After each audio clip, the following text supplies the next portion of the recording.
bon dia. Que li ve de gust un cafè ecològic gratuït? Vinga.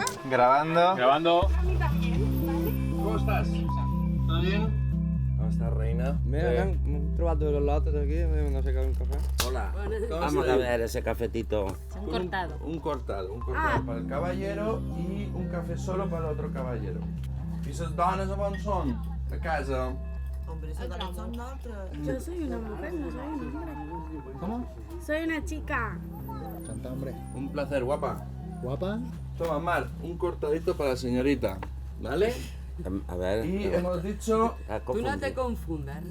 Toma un poco de sacarina, a ver si te ayuda, porque... Pero tú que me piensas que yo soy mujer o qué? Me extraña un poco... Yo me llamo Marjorie, no Mark. ¿Y tengo voz de mujeres? Sí, ¿Y de cara y todo? sí. Necesito que me enseñes tu DNI. Me estás dando el carnet de un tío, de un hombre. Yo veo que una mujer. No sé, yo no quiero café, tío. Espera un momento. ¿De qué va esto? Sí. Me voy. Un segundo. Voy a llamar a mi encargada. Dígame, ¿qué pasa? Nada, que él me ha confundido con un chico. Crec que vaig a cridar al meu jefe. Venga, va. Hola, ¿qué tal? Hola, buenos días. ¿O no se entera de cómo me llamo o...?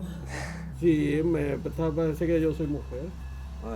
Claro, le ha molestado, se ha sentido ofendido. Sí. Pues estas cosas nos pasan a nosotros cada día, que nos confunden el género. Això que heu viscut durant un parell de minuts és el que vivim les persones transsexuals en el llarg de la nostra vida. Pues mira, es un poco incómodo, ¿no? Sí, bastante. Esta situación se daba en el colegio, en el médico, incluso para subir a un avión. Como es sentirse el que una persona te esté tratando constantemente de una forma que tú no quieres.